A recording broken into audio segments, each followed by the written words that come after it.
Hi and welcome back to SGTV. Today we are doing another episode as part of our mini-series for Job Routes for Electricians.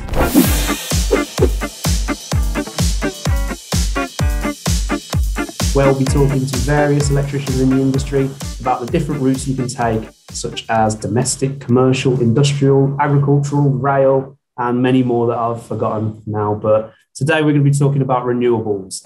So this is something that's probably going to be a big thing going forward, especially in today's age. And today we're going to be talking to Sam Featherstone. So Sam, it's a pleasure to have you on the show. You are part of Oval Renewables. So is that your company? It is, yeah. Thanks very much for having me. Yeah, Oval Renewables is my company. And that means I bear all the good parts and the bad parts. So you're to blame then? I'm to blame for the good parts, and I try and shift the blame on if I can for the bad parts, but luckily there's not too many of those. Yeah, no, thank you for joining us today. It's good to have you on. Renewables is something we've sort of touched on bits and bobs with different people in different conversations, but I think it's something I've been looking forward to have an episode solely on renewables. And with it being part of the Job Routes for Electricians mini-series, I think it's a good opportunity to go into depth, especially about the career opportunities as well. So just as a start off, could you just tell us a bit about yourself, the training you started out and how you wound up into renewables? Yeah, so I think my training really started the same way that a lot of young electricians start, really. There's nothing majorly special about it. When I was at school, it was kind of that age-old thing. Do you go to sixth form and go through university, or do you go down more of a hands-on route through apprenticeships and things like that? And to be truthful, I had no idea. I'm not one of these that has had this vision of going, right, electrics is for me ever since I was, 13 or something like that. I really wasn't too sure. I come from a very hands-on family. Like, my dad's a joiner. My uncle and my cousin are plumbers. Like, we've kind of got a lot of hands-on family members, really.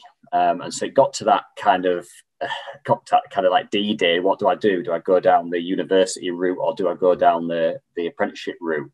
And unfortunately, I felt it was very much at school weighted towards everybody going down the university route.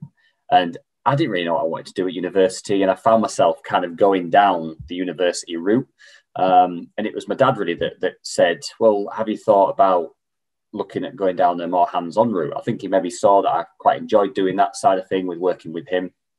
And because I'd left it quite late really to decide, I actually signed on with JTL Training, who were luckily they had like a real big centre in Malton, roughly where I lived, and I got signed on kind of last minute with them. And one of the conditions with getting set on with them was actually to be employed. Because I'd left it so late, I couldn't actually get employed, so I actually had to start doing my electrical apprenticeship with my dad doing joinery. So that in itself was a little bit daunting and made me feel a little bit out of place, to be honest, when I first started. But luckily, with the help of JTL, I managed to find a electrician that would take me on fairly quickly after that. I think it was only a couple of months that I was actually doing my electrical apprenticeship with my dad doing joinery. So yeah, kind of got through there and just absolutely loved it. Easily within the first month or two, realised that I'd made the right decision with going down this route. As soon as we started to go down that route and I started working with an electrician based in Scarborough, like I said, just started to really absorb everything that I was learning. And that company then started to diversify, really. It was the time of solar panels popping up on everybody's roofs that people may remember. And the company that I was working for kind of started doing that as well. But luckily, I got employed by one of the good companies that weren't one of the rogue traders that kind of were hit and run. And so they really supported me, putting me through my solar training and everything like that. And then I basically took over the electrical side of that company eventually, which was really, really cool. So that's, a little bit. So I went from not knowing what I wanted to do an electrical apprenticeship in joinery, which is strange, and then finally getting on with a electrician and starting my path kind of properly. But I can't tell you the relief when I got on with an electrician, because I felt finally at home on my electrical apprenticeship. And then, so how long was you employed for before you set up on your own? So how long would it be? Well, I did my entire apprenticeship, which was the 4 years. I'd say probably a couple of extra years after that. So I think I was probably around 2021. I'd probably say 21 when I kind of set up on my own. No, it must have been a bit later. It'll have been a bit later. Yeah, what now? Twice the days merge into one so much. It feels like only yesterday. But yeah, I'll have been maybe 23, 24, something like that when I set up on my own. So from 16 to 24, it was a wild journey doing so many different things. Like that company that I started with doing the renewables side, they hit hard times with the feed-in tariff dropping out. And unfortunately, they couldn't support me in my apprenticeship. So I had to go and work at another company based in York, which was where I now live. And that gave me the experience of not doing renewables and doing back into sort of domestic and commercial electrical work. And even though I did enjoy doing the work, I just didn't have that passion for it that I do with renewables. So it kind of helped with that, because it made me think, have I just settled for renewables because that's what the company is that I'm working for, that's what they're doing? Or is it a case that I genuinely have a passion for it? And getting that experience outside of renewables really helped me to go, no, this is. And so then I actually managed to get employed back at that other company that was just doing renewables after a year or so. The company that weren't doing renewables, which then allowed me to sort of kind of take over the electrical side. And then they actually then decided that they were going to shut down, not through any sort of bankruptcy or anything, which everyone kind of automatically assumes. It was just a case that they'd basically done what they wanted to do and they wanted to shut down. So it actually timed really well, because I'd been with them for a couple of years at that point. I got a nice redundancy package of around three grand. So that was like a real good injection of cash to actually start my own journey up. And bit of a silver lining into the scenario. It was, yeah. At the time, it was a little bit like, this is such a shock. But that, looking back now with hindsight, it's like it was just the perfect timing, because I was kind of getting itchy feet anyway. And I thought, well, is now a good time to jump and to do it on my own? But of course, if I'd left, I wouldn't have got that redundancy package. So it really did time well with what I wanted to do anyway. And it was that junction of, do I go down and get go down the employment route and get another job, or do I go in and take the leap? Take the leap. So I thought, well, I've got nothing to lose. I've got this 3 grand that I can put into the company. And worst case scenario is I lose that redundancy money, which I didn't have in the first place. So, like I say, it did time really well for me. That's quite impressive. I mean, I know a lot of people won't. People that have gone self-employed haven't done so until they're at least in the 30s. And 3 grand, in the grand scheme of things, it's not a lot to get set up on. I know people that have saved up to a year's worth of wage as a buffer, because, people are saying, it can take you a year to build up your client base. You want a year's worth of money in the bank. So 3 grand, I'll take my hat off to you. Yeah, I mean, the 3 grand was a good injection onto what I did have saved anyway, to a degree, because like a lot of people watching this that are electricians, they'll be doing work, they're employed, they'll be doing work on the side probably that maybe they don't want to admit to, but you get the govy jobs that you're doing, and just through saving through your wages and stuff, it was kind of one of those where I wanted to make sure I was ready for going self-employed, but the 3 grand really was a good lift. And it was kind of like, well, I'll spend that 3 grand first before I spend any of this saving, and then see where we get to. But because I'd built up a bit of a customer base anyway through doing jobs on weekends and things like that, that it gave me a little bit of a customer base anyway. And through family connections with everyone being quite hands-on, I was able to reach out to quite a few people quite quickly to get that sort of experience, the customer base quite quickly, really. So yeah, it was good, and everything kind of fell into place at that time where they were on about making us all redundant. Yeah, and I mean, this is something we try and keep reiterating. Like you've just said, you've through no fault of your own, you had to sort of go off into different sectors, found it weren't for you. And people might be starting out in certain sectors thinking it's not for them. And that we want to make people aware there are so many different avenues you could take. And it might be what completely, excuse the pun, but sparks your interest in the industry or a certain way. And that's what we love. And but you've said you've got a real passion for renewables. So what is it? What draws you to it? Now, I get asked this. I get asked this a few times, really, about what is it that you love so much about renewables. And I think the expected answer is always, I want to save the planet. I want to, reduce my own carbon footprint, and I want to do that, which is all true. And I do have a big passion for that side of things. But it comes down to something a lot simpler, really, is that I like installing cool equipment and new equipment and new technology. And if you're the same as me and you want to install new equipment and new technology, there is literally no better industry to be in than renewables, because literally week to week, as we're pricing jobs, we're using different equipment, because the equipment that we maybe priced, a month ago has now been a new version of it has been introduced. And so suddenly, there's new equipment coming out all the time, and there's just, I'm going to start that again, but that's one. But there's new equipment coming out all the time, which means that your day-to-day interaction with equipment is different, because 1 minute you're fitting one type of equipment, then next there's a new model come out with different features, higher capacities, and of course new technologies like EV charging. How quickly has that become this massive industry where everybody seems to be calling out for installers and things, and it kind of just jumped from nowhere. I remember badgering the company that I was working with, the renewables company, to put me on the EV charger course, and I didn't actually do an EV charger job until I left and started Oval Renewables. So they kind of paid for the course, and I've always felt a little bit guilty about this, but they paid for the course, and then I didn't actually do an EV charger install until I'd created Oval. So I could see that was going to become huge, but it kind of crept up, and then suddenly it was like boom, like there's all these jobs that need doing, and it's just how these things creep up.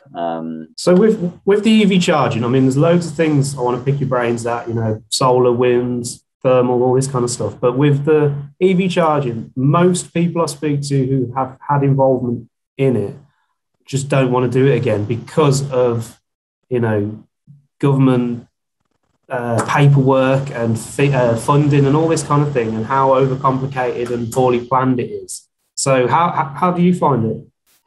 So EV charging is going through, in my view, quite an interesting period at the minute, because I personally think it's moving from a specialist industry to standard run of the mill.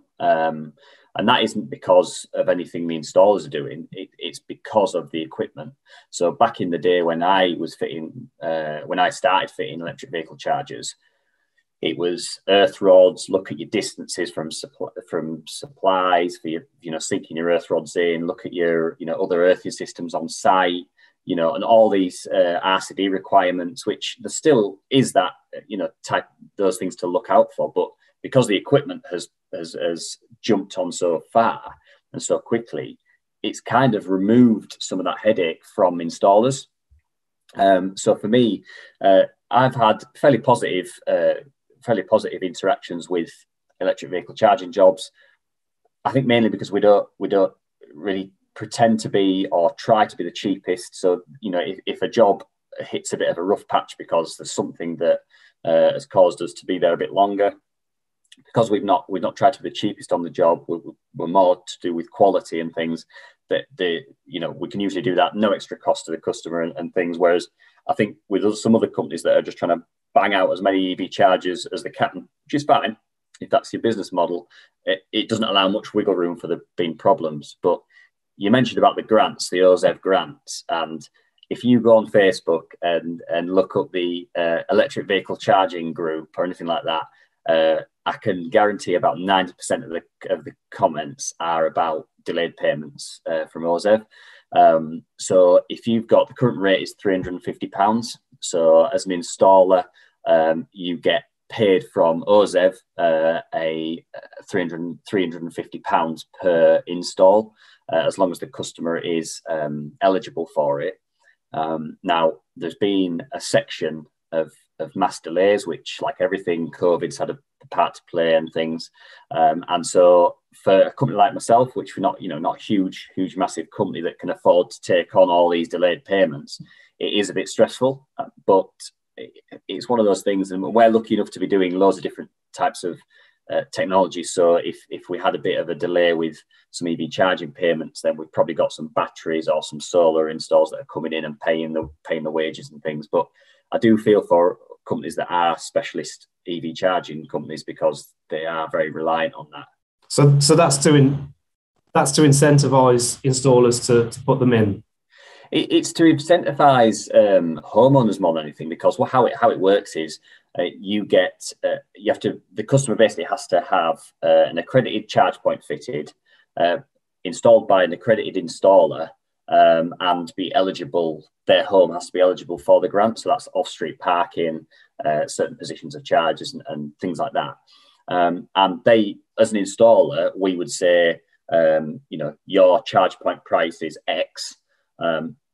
With the OZEV grant, so we effectively take off £350 from our charge point price to you, so the customer effectively gets it at £350 less.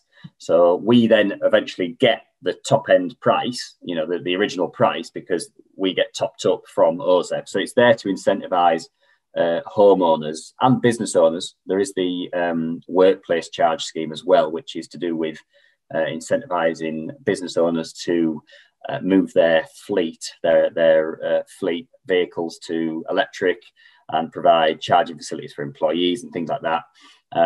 So they get £350 per charge point, and someone will maybe correct me, but I'm sure it's around 41 or 42 charges per site that they can get. So they can get a lot of money. That's quite a lot, isn't it? Yeah. £350 times 40 odd charges is a chunk of money. So. Yeah. So there is money out there, but yeah, I know that quite a few people I chat to are having a little bit of trouble with grants. But I know a couple of ours have started to come in a bit quicker. So whether or not they're working through this backlog now, and it's just one of those things. Anything government based, we don't even have to think about the Green Homes grant and stuff like that to know that there are problems when the government try to do things. And so yeah, I think this is just one of those little areas where hopefully they manage to get it sorted out, so that companies like myself and others don't suffer these delays in payments. Yeah. Let's go on to solar. This is something I'm very interested in. And for me, I don't know, maybe 20 odd years ago, maybe longer, we started seeing the emergence of solar panels here and there. Not as popular as they are now, and still not as popular as they could be, I think. Back then, you had all sorts of tariffs, didn't you? So if you had them on, you'd get a discount on installation, you'd get money back if you're producing enough to go back into the grid. And I always use the sort of grand designs analogy, because if you look at any of these house building shows, even if they're not building grand designs, if they're just building a new home, most of the ones you see on TV, they've built it within a reasonable budget and they've put solar panels on, or even a small wind turbine. And I just keep thinking, why aren't we doing that as standard? So I don't know. What do you think it's down to the technology, legislation, energy companies, or is it a bit of everything? I think everything's got a part to play, but I mean, if we're real about this situation, it does come down to financials. And as much as we all want to be green, and a lot of the stuff I do in my personal life and as a business, we have this green outlook, and we want to reduce our carbon, and we want to be seen as doing the right thing. At the same time, we don't want to be bankrupt, and that goes for anyone, not just anyone that's selling solar or anything like that. So for somebody looking to have solar installed, that there has to be a financial element as to, can we afford to have this system in? So that's why we try and work to people's budgets and things. But certainly for the mass area, to try and answer your question as to what is what's causing that, what's trying to drive that what's trying to drive that incentives to get people into installing solar, and why we are putting every property having to have solar and things like that is down to financials, but it's down to, right, can I fit enough panels on my roof? Is my roof facing the right way? So south is, we're trying to get the panels on the south roof if possible. East west works really well as well. North, you can put panels on the north roof, but it doesn't tend to work very well just because it's the direct opposite angle to the sun. And I think as well, aesthetics. People are putting back in the day, tens of hundreds of thousands of pounds worth of investment into a property. If it is their grand designs home, or even if it isn't, everyone has different economies of scale, and everyone has this different pricing bracket. And if you're putting 50 grand, 60 grand, 160 grand into a property, and then you're sticking panels on the top of it, some people love the look of them, some people hate the look of them. And I think that's one of the real big changes that has happened over the past 10 years is the aesthetics of the panels themselves. So for new builds, for example, we try to get people to put the panels inset into the roof. So that's where you have your panel kind of there, and your tiles finish kind of just about the same. Everything's nice and flush. Yeah. And that makes the installation look so much neater and nicer, and removes the problem of any birds nesting underneath them and stuff like that. So I think aesthetics plays a big part, and with the all black modules now, where they look really sleek, they really help people to go, actually they don't look as ugly as we used to see them. As some people, I've never minded the look of them, to be honest, but I'm kind of a little bit biased that a little bit. But the old ones were like the blue modules with the big silver frames and the white sort of dividers and things, whereas now we're moving towards a black, an all black panel. Yeah, which is looks a lot better. But again, I think it would be great if everybody could have solar or wind or something like that. And I think as time goes on, people will start to make the shift more for the green reasons. And if there becomes carbon taxes and things like that, which have been proposed, then I think more people will make that jump into it. But the equipment has come down in cost so much as well. And the efficiency of the products as well. Yeah, the efficiency of the products has gone up. The cost of the products has come down. There's just no better time really to invest in solar. So what about the sort of the costs where you can recoup it as a homeowner, let's say? I mean, because I imagine people like yourself who are doing this, you're having to sell it to a customer in an honest way, where you can say, let's say, for example, your energy consumption from the grid is £1,200 a year, for example. I don't know the costs of having someone come in and install on an average semi-detached house with panels, an inverter, batteries, that kind of thing. I mean, so how many years, for example, would you have to say to a customer that it will take to recoup that cost, and then you'll be basically having free energy? So this is a tricky question, and when people ask me it, I always try to make them aware that I'm not trying to dodge the question because it's a horrendous answer. I'm giving an honest answer to it, and the honest answer is it totally depends on the property itself.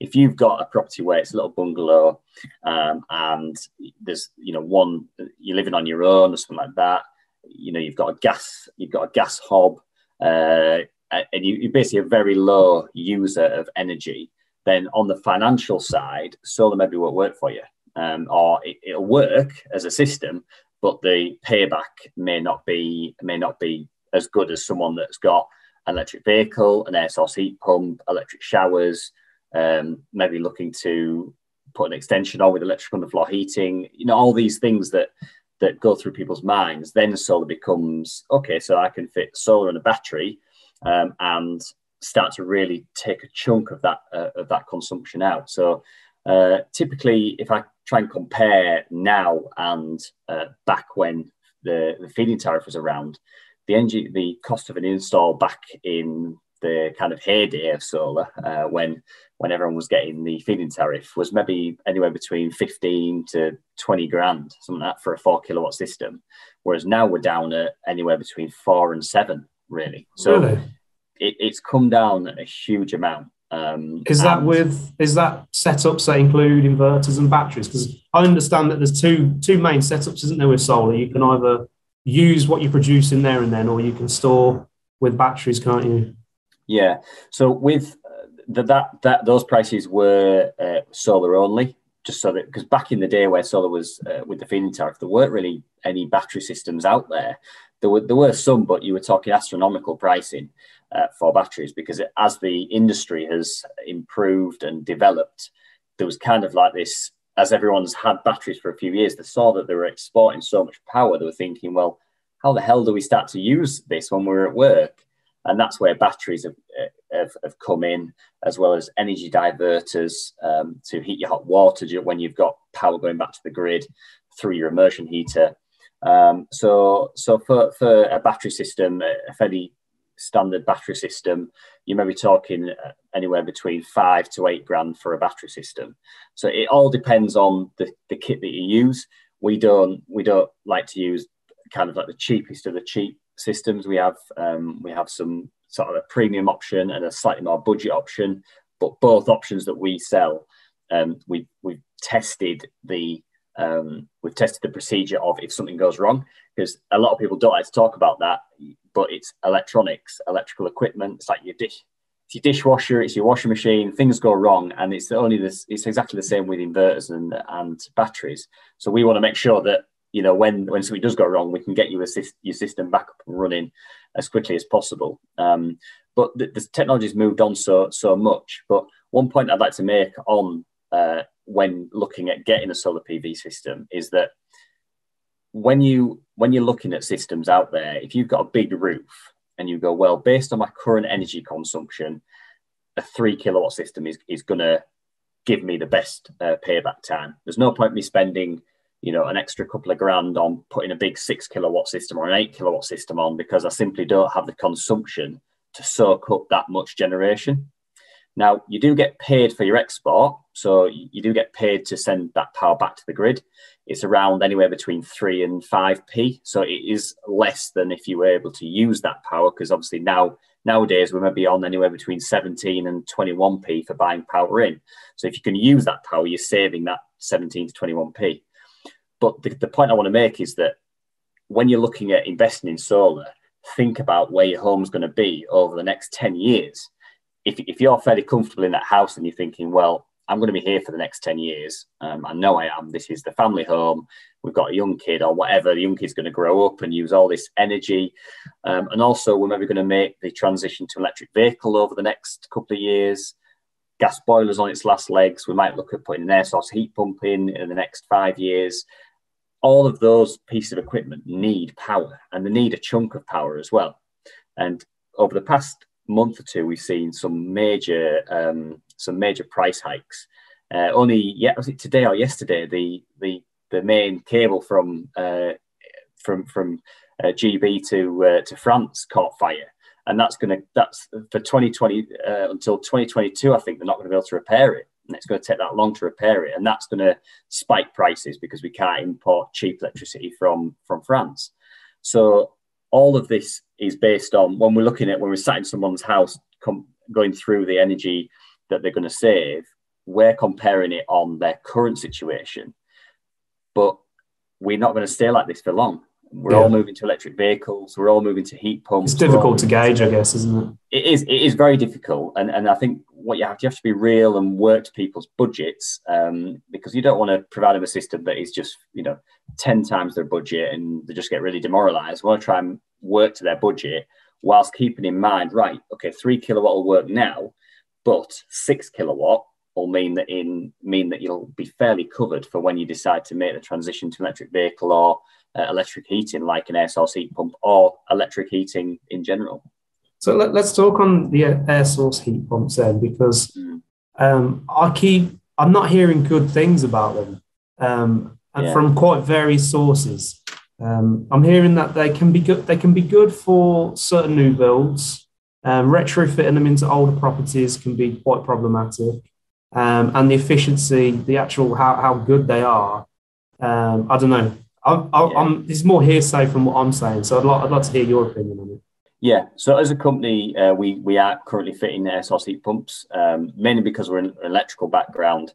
I would love to be fitting air source heat pumps right now. The challenges we're facing is trying to keep the quality up when we're working with other companies. That's not to say that we think we're better than other companies, but it just means that we're bringing other companies in means that we can't control the quality of work. And so we're trying to find other companies that want to work with us on the plumbing side to deliver really high quality installs.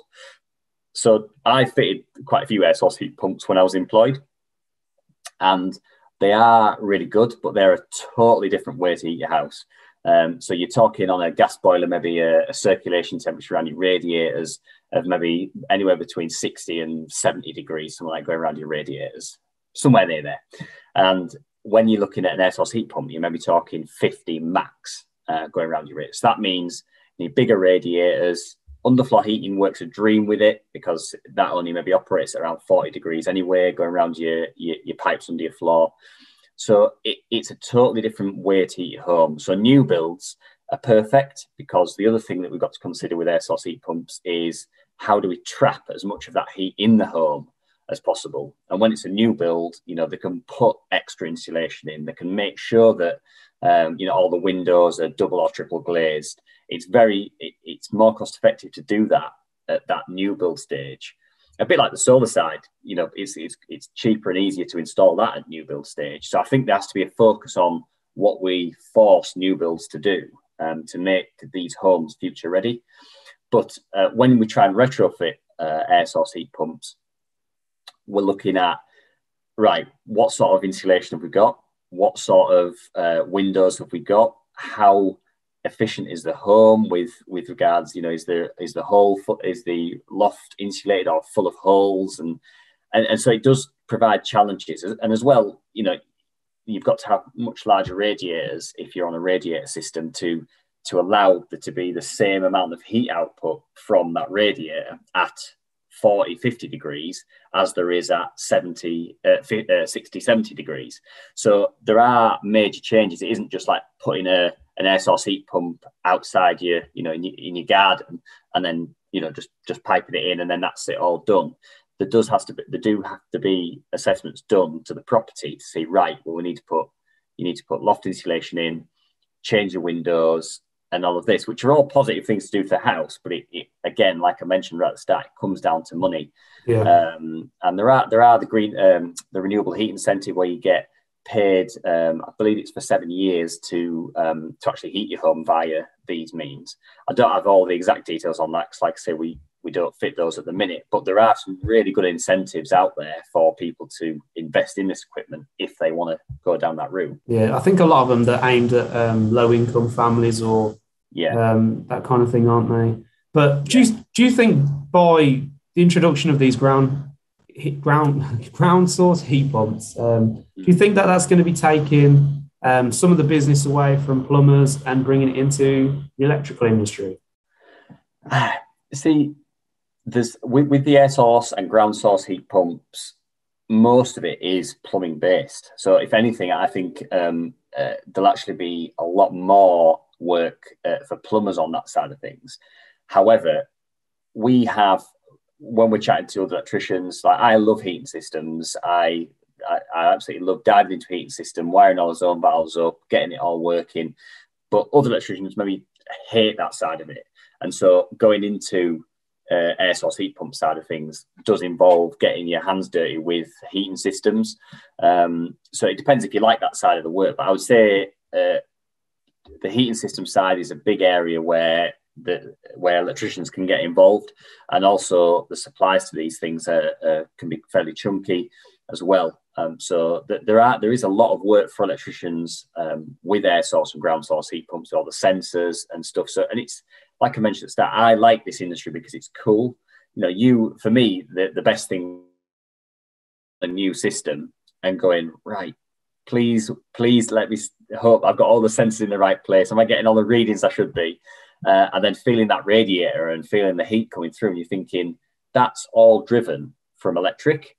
And then this fan running outside, or this pump running, circulating the water around under the ground, and somehow we've got heat in this property. The water's getting heated, the radiators are getting heated. A bit like when we turn a solar PV system on, it still doesn't get old when we turn it on, and then suddenly we see, a kilowatt is being generated, and we're like, from the sun, we all have access to it. Yeah, I do find it really fascinating, and especially some of the, like you say, you're talking about pumps and fans and thermals, and a lot of it is quite simple technology, really. It's been around for ages. It's just now being utilised in such an interesting way that it's heating your homes and fueling your homes, which is quite cool. But what about wind turbines or that kind of thing? Because I'm seeing somewhere you've got these big, massive ones. If you've got a big property, installers are putting big wind farms down the bottom of the garden, and some people in smaller properties are having something you could hold in your hand attached to them to the apex of their home. So is that something you guys are doing? So we've had a massive demand for domestic wind turbines. We must get a couple of messages a week asking if we fit domestic wind turbines. The easy answer is we don't at the minute, but again, this is what I go back to. It's ever changing, and you've got to try and keep your finger on the pulse of where people's heads are at with, right, okay. And it's usually people that have got solar as well that are like, right, okay, so I'm generating power during the day, putting that into my battery. Overnight, my car's charging, my air source heat pump comes on because I'm maybe paying less for the power, but there may not be. How can I generate power during the night? And the only way to do that really is either hydro, which is just a uncomprehendable amount of money to dam your local stream or something to divert power to your house. So the only option really then is to go down the wind route. So domestic wind turbines, I think, will start to play quite a large part over the next. I don't think it's been the next couple of years. I think it's been over the next 5 years, probably 5 years and onwards. We really start to push on the domestic wind turbines, because there are some planning rules around wind turbines, as you might expect. But I think when the planners start to relook at that legislation about planning rules and how to make it easier for people to actually gain access to winds, like little domestic 1-2 kilowatt wind turbines, then hopefully it starts to really drive demand there. But when we've looked at it, and we've had maybe some existing customers that have got solar that we've maybe put on, or a battery system or electric vehicle, and they've come to us and said, can you have a look at this wind turbine for us? We look at it, and a lot of them are only off grid. So it's actually trying to find wind turbines that will work with a grid tied inverter to allow it all to be pushed into the home without taking the home off grid, which is another major undertaking. So the technology has got to step up a little bit as well with that, so that the technology and the kits are there for companies like myself to purchase and to install, so that we can provide that to our customers, and then that, so the whole supply chain then is up and running for us to then supply all that kit.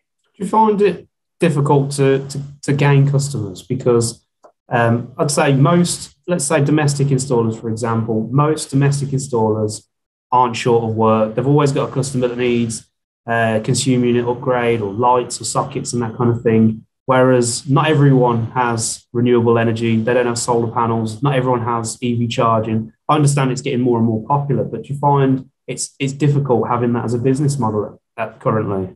So I would say initially, yes. So when I set up Oval, it was actually Oval Electrical Services. And that wasn't because we didn't think we were going to go into renewables. That was basically to get some money coming in. And without that customer base initially, we had to kind of keep ourselves open to doing consumer unit upgrades and the standard electrical things that you would expect from any electrical contractor. And then we started to, as we gained some money to reinvest in the company, we then started to tip the scales from kind of like this side being standard electrical work and this side being renewables. We're trying to tip it so that we were trying to phase this side out, so we were only doing renewables work. And we got to that point, and about a year ago we changed the company name to Oval Renewables and kind of really just invested in that side of things.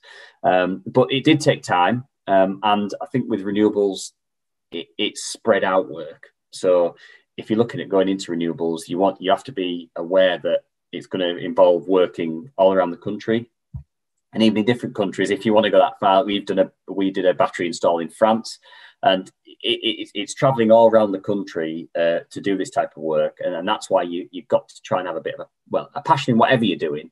But to sustain that type of lifestyle with traveling around the country doing that type of work, you have got to really want to do it, because it isn't cheap to set up as well. There's MCS costs where you get the registration cost and things, so you do have to really try and invest in doing renewables. But yeah, I mean, we do a lot on social media.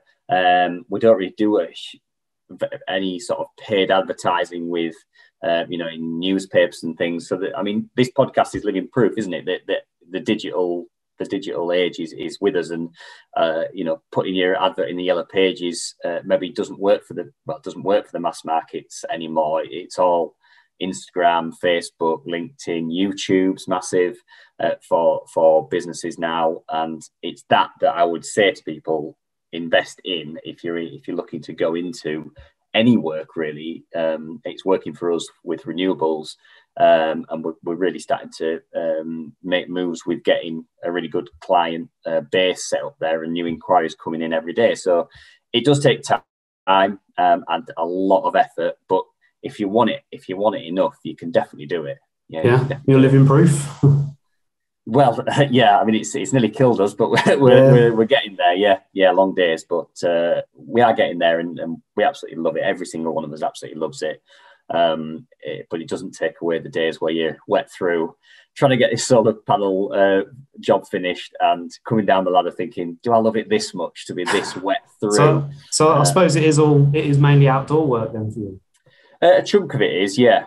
I mean, myself and the guys, we work incredibly hard to deliver really high quality installs, but there are those days where you think, oh man, I just love to get this done and get this off this roof.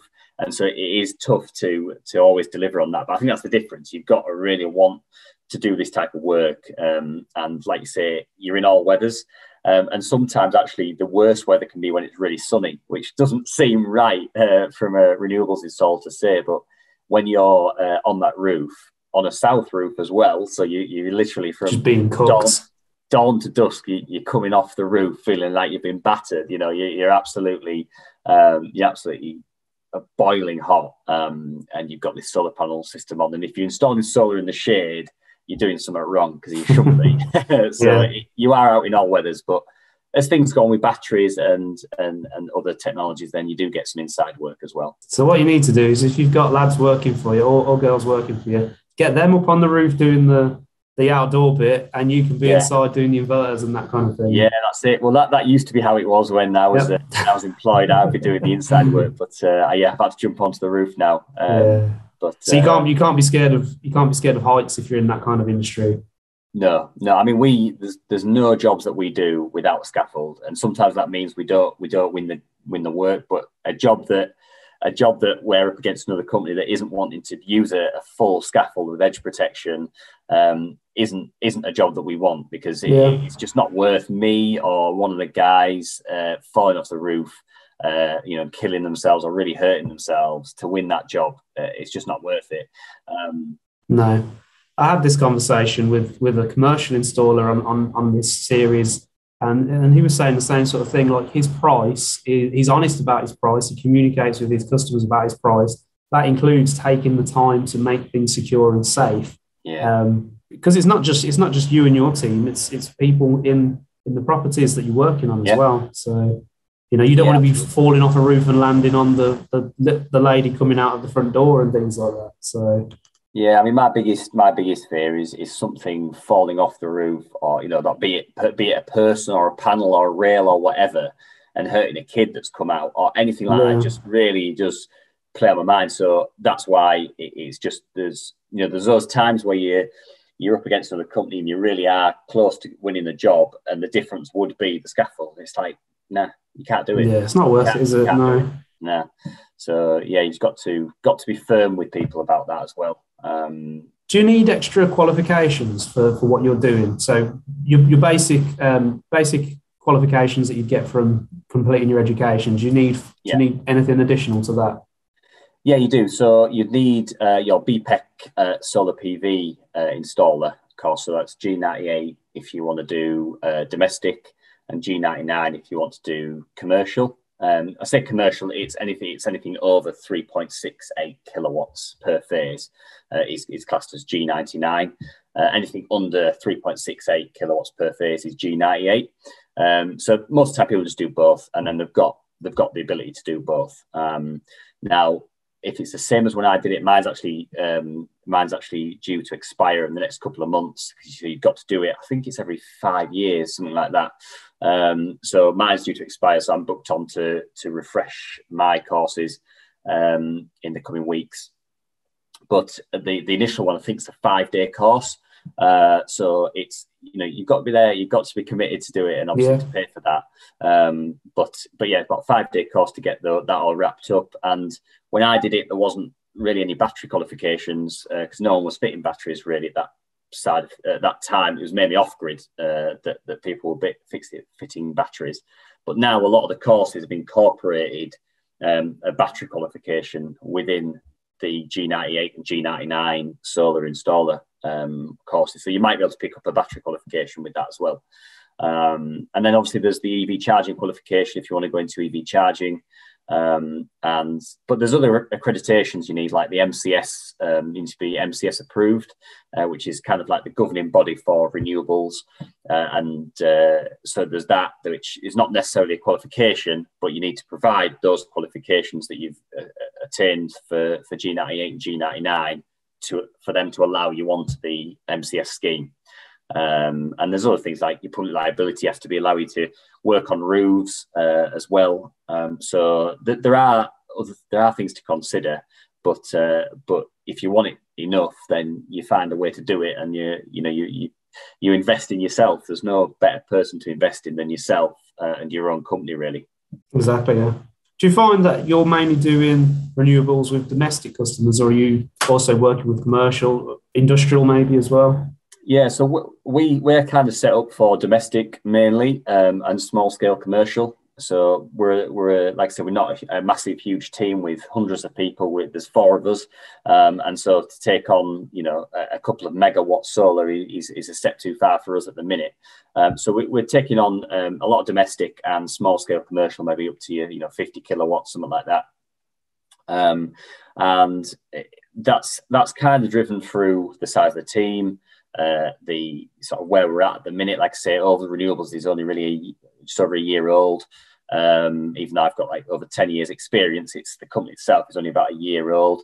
And also our experience as well. I come from mainly a domestic / small scale commercial field, so that means that I'm more at home in that type of environment as well. So that's another driving force as to why we target that area, really.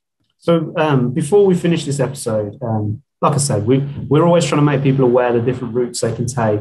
So whether an aspiring electrician is thinking about getting into renewables, or someone who's been doing commercial, domestic for 10, 15, however many years, and they fancy change, what advice would you give to them who are thinking about jumping ship into renewables? The first thing I would say is probably be patient and stick at it, and that's the same with anything, any sort of area that you want to target in electrics or plumbing or anything. You have those days where everything you touch goes south, and people see on our Instagram and maybe think that every day is perfect, and it isn't. Every day there are challenges and things that we get over. So I would say to anyone that's starting out with their apprenticeship or thinking of jumping ship or have jumped ship and now are thinking, what have I done? Is just be patient and just keep sticking at it. It will get better as long as you keep investing the time into it, to learn the new skills, to work until 2 o'clock in the morning to get a proposal out on time, ready for them in the morning. The more you put into it, the more you definitely get out of it. And I can absolutely guarantee that the more you put into it, the amount you get out of it is unreal. And the type of opportunities that you get out of the time you've invested is great. So I would say be patient and stick at it. If you're an apprentice looking at starting your apprenticeship with a company, I would say if you can, try and go with a company that gets you a well-rounded experience. That doesn't necessarily have to be renewables. That could be just domestic and commercial, where you're getting an idea as, right, okay, I really like working on this commercial side, but I despise working at Mrs. Smith's house around the corner, fitting sockets. So then you can kind of go, well, actually, I think a more of a commercial environment is better for me. So try and get with a company that offers you a variety of experience. And it's a bit cringy, but I really enjoy it. Just try and enjoy it, because we spend so much time of our lives working that you've got to enjoy it and try and be passionate about it, because otherwise you won't like it and you'll hate it. So just try and embrace it and learn the skills and be passionate about it, and reach out to people if you have any questions. We get so many questions on our Instagram and our Facebook and YouTube about the stuff that we're installing. And we're in an age now where everybody is very accessible via Twitter and Instagram, that if you have any questions about anything, reach out. There's no such thing as a stupid question. Reach out. Why have you put that isolator there? What does that inverter do? And I personally will always try and get those questions answered, because I remember there was those questions where it was like, why am I always seeing them put that switch there? Why is that isolator always got to be there? And it's usually a simple answer, but it's just having the confidence to reach out and ask somebody about why they're doing something. So yeah, be patient and stick at it. Try and get a variety of experience, enjoy it and be passionate about it, and reach out to your employer, to people on Instagram or YouTube or Twitter or anything. If you've got any questions on anything, and yeah, just really try and enjoy it.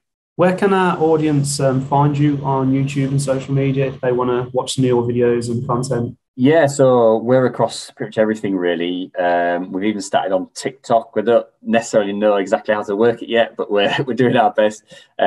So we're on YouTube, just search for Oval Renewables. Facebook, search for Oval Renewables.